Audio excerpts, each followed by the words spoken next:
ہم اکثر جہنم اور اس کے تاریک ترین کونوں میں رہنے والے شیطانوں کے بارے میں سنتے آئے ہیں، لیکن کچھ انسان نما شیطان اس دنیا میں ہمیشہ سے موجود رہے، جنہوں نے نہ صرف لوگوں کی حقیقی زندگی کو جہنم بنایا بلکہ وہ تاریخ میں اپنے برے اور غیر انسانی اعمال کے لیے مشہور رہے۔ دنیا نے کئی اشکال اور شکلوں میں تباہیاں دیکھی ہیں، اور ان لوگوں نے اپنے برے اعمال سے انسانیت کو تباہ کر دیا۔ یا ایسے ہی کچھ لوگوں پر نظر ڈالتے ہیں۔ امیر تیمور، جو تمرلین اور تیمور لنگ کے نام سے بھی جانا جاتا ہے، سمرقند کے قریب ایک گاؤں گنیش میں 1336 میں پیدا ہوا، جو وسطی ایشیا میں اقتدار پر فائز ہوا اور تیموری سلطنت کی بنیاد رکھی۔ تیمور کا انداز حکومت انتہائی ظالمانہ تھا، جس نے اپنی فتوحات میں اکثر پورے کے پورے شہروں کو تباہ کیا اور عورتوں اور بچوں سمیت بڑی تعداد میں لوگوں کا قتل عام کیا۔ وہ خاص طور پر بڑے پیمانے پر پھانسیوں اور اذیتوں کے استعمال کے ساتھ دشمن کی لاشوں کو جلانے اور جلا وطنوں کو مظالم کا مشاہدہ کرنے پر مجبور کرنے جیسے نفسیاتی حربوں کے لیے جانا جاتا تھا۔ وہ گلیوں میں لاشیں چھوڑتا اور دشمن حکمرانوں کو مرے ہوئے فوجیوں کے سروں کے ساتھ خط بھیجتا۔ تیمور کی بربریت صرف یہاں تک محدود نہیں تھی، وہ جنگی قیدیوں کے ساتھ اپنے بدترین سلوک کے لیے بھی جانا جاتا تھا، جس میں پھانسی دینا، اندھا کرنا اور چہرہ مسخ کرنا شامل ہے۔ وہ مذہبی مقامات جیسے گرجا گھر اور مساجد کو تباہ کرنے کے ساتھ ساتھ شہریوں کو اندھا دھند قتل کرنے پر یقین رکھتا تھا۔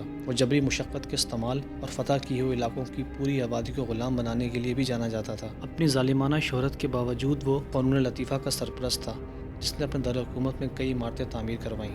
چنگیز خان منگول سلطنت کا بانی تھا، جس کی سلطنت عالمی تاریخ کی سب سے بڑی سلطنت کے طور پر جانی جاتی ہے۔ وہ منگولیا میں 1170 میں پیدا ہوا اور 13ویں صدی کے اوائل میں اقتدار میں آیا۔ اس نے اور اس کی اولاد نے فوجی فتوحات کے ذریعے سلطنت کو وسعت دی، ایک وسیع سلطنت جو وسطی ایشیا سے مشرقی یورپ اور مشرق وسطیٰ تک پھیلی ہوئی تھی۔ چنگیز خان کو ایک انتہائی سفاک اور ظالم حکمران کے طور پر جانا جاتا ہے۔ اپنی سلطنت کو وسعت دینے کے لیے اس کے حملوں کے دوران بہت سے لوگوں کو ذبح کیا گیا۔ جب خوارزمیٹ سلطنت اور منگولوں کے درمیان جنگ میں لاکھوں لوگ مارے گئے اور شاہ کی سلطنت مکمل طور پر تباہ ہو گئی، اس کے فوراً بعد چنگیز خان مشرق میں واپس آیا اور تنگولوں کے خلاف جنگ چھیڑ دی، کیونکہ انہوں نے خوارزمن کے ساتھ جنگ کے دوران فوجی مدد فراہم کرنے سے انکار کر دیا تھا۔ اس نے پورے شاہی خاندان کو بچوں سمیت قتل کر دیا۔ مورخین کا خیال ہے کہ وہ کم سے کم 40 ملین اموات کا ذمہ دار تھا۔ منگولوں کے حملوں نے دنیا کی آبادی میں 12% کمی کی۔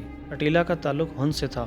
ہند دراصل سائبیریا کے ریگستانوں میں بسنے والی ایک خانہ بدوش قوم تھی، جو غذا کی قلت کے سبب مشرقی یورپ میں آ بسے۔ اٹیلا دی ہن قدیم دور کے سب سے زیادہ خوفزدہ رہنماؤں میں سے ایک تھا، جس کی سلطنت یورال پہاڑوں سے دریائے ایران تک پھیلی ہوئی تھی۔ اٹیلا کو خدا کی لعنت کے طور پر جانا جاتا تھا، جس نے اقتدار کے لالچ میں اپنے خاندان کو قتل کیا۔ وہ اپنی وحشیانہ حکمت عملیوں اور وحشیانہ جنگ کے لیے جانا جاتا تھا، جس نے پورے کے پورے گاؤں کو ذبح کرنے جیسی خونریز لڑائیاں شروع کیں۔ اس نے اپنی حکمرانی کے تحت متعدد خانہ بدوش قبائل کو متحد کیا۔ اس کی نسل کشی کی فتوحات اس کی موت کے بعد کافی عرصے تک زیر بحث رہیں۔ اٹیلا دی ہن ایک رات شراب پینے کے بعد پرسرار طور پر مر گیا۔ کہا جاتا ہے کہ نیند کے دوران اس کی ناک سے خون بہہ رہا تھا، جس کی وجہ سے وہ اپنا ہی خون پینے لگا تھا، جبکہ کچھ مورخین کا کہنا ہے کہ اس کی موت میں اس کی بیوی کا ہاتھ تھا۔ ایڈلف ہٹلر کو 20ویں صدی کے اب تک کے سب سے سفاک آدمی میں شمار کیا جاتا ہے۔ وہ جرمنی کے چانسلر اور نازی پارٹی کے رہنما کے طور پر اقتدار میں آیا۔ ہٹلر کا خیال تھا کہ دنیا میں تمام مسائل کی جڑ یہودی لوگ ہیں۔ وہ ان کی نسلی صفائی کرنے کے لیے پرعزم تھا۔ وہ پولینڈ پر حملہ کر کے دوسری جنگ عظیم کا باعث بننے والے شعلوں کو بھڑکانے کا بھی ذمہ دار تھا۔ وہ ہولوکاسٹ، جس میں لاکھوں یہودیوں اور دیگر اقلیتی گروہوں کو قتل کیا گیا، ہٹلر کی جارحانہ پالیسیوں کی وجہ سے بھی کئی ممالک پر حملے ہوئے اور لاکھوں افراد اس میں ہلاک ہوئے۔ ہٹلر نے اپریل 1945 میں خودکشی کی، جب اتحادی افواج نے برلن پہ چڑھائی کی۔ واضح رہے، ہٹلر اور اس کی حکومت تاریخ کی مہلک ترین نسل کشی کی ذمہ دار تھی، اور اس کے نسل پرستی اور یہودی دشمنی نظریات کی مذمت کی جاتی رہی ہے۔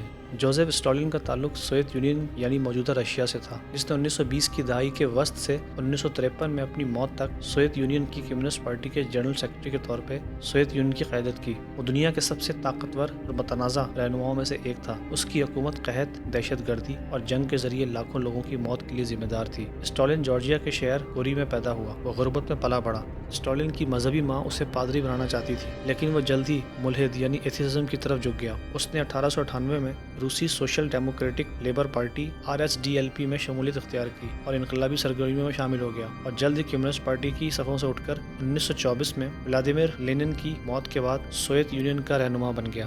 رہنما کے طور پر اس کے بے رحم منصوبوں نے کارکنوں کو انتہائی سخت اہداف کو پورا کرنے پر مجبور کیا، اور جو لوگ ایسا کرنے میں ناکام رہے انہیں ریاست کا